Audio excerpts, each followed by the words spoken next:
course, the West needs Africa's resources most desperately to power airplanes, cell phones, computers, and engines.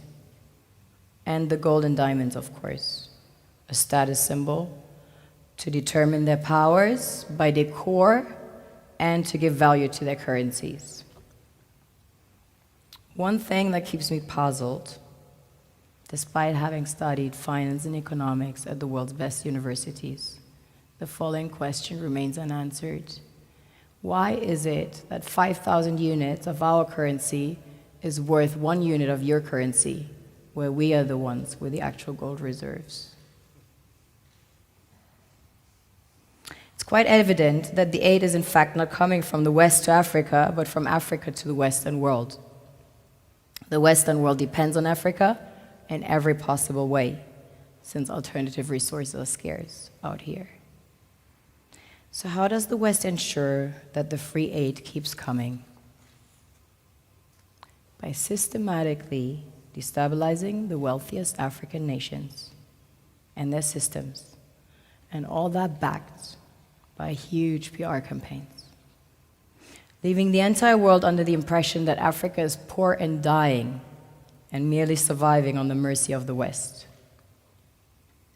Well done, Oxfam, UNICEF, Red Cross, Life Aid, and all the other organizations that continuously run multi-million-dollar advertisement campaigns depicting charity porn to sustain that image of Africa globally. Ad campaigns paid for by innocent people under the impression to help with their donations.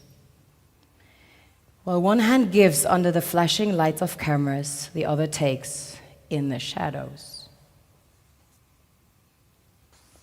We all know the dollar is worthless, while the euro is merely charged with German intellect and technology, and maybe some Italian pasta. How can one expect donations from nations that have so little? It's super sweet of you to come with your colored paper in exchange for our gold and diamonds. But instead, you should come empty-handed, filled with integrity and honor. We want to share with you our wealth and invite you to share with us. The perception is that a healthy and striving Africa would not disperse its resources as freely and cheaply, which is logical. Of course, it would instead sell its resources at world market prices, which in turn would destabilize and weaken Western economies, established on the post-colonial free meal system. Last year, the IMF reports that 6 out of 10 of the world's fastest growing economies are in Africa, measured by their GDP growth.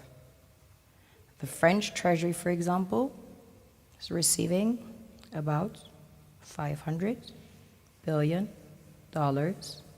year in, year out, foreign exchange reserves from African countries based on colonial debt they forced them to pay. Former French President Jacques Chirac stated in an interview recently that we have to be honest and acknowledge that a big part of the money in our banks comes precisely from the exploitation of the African continent.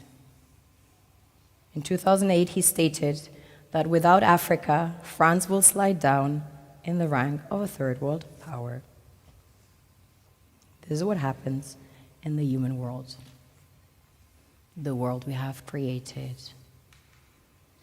Have you ever wondered how things work in nature? One would assume that in evolution the fittest survives. However, in nature, any species that is overhunting, overexploiting the resources they depend on as nourishment, natural selection would sooner or later take the predator out because it offsets the balance. Now that I shared my perspective with you, I would like to share my initiatives with you. As a Sierra Leonean, I'm a diamond expert. I find them in the rough.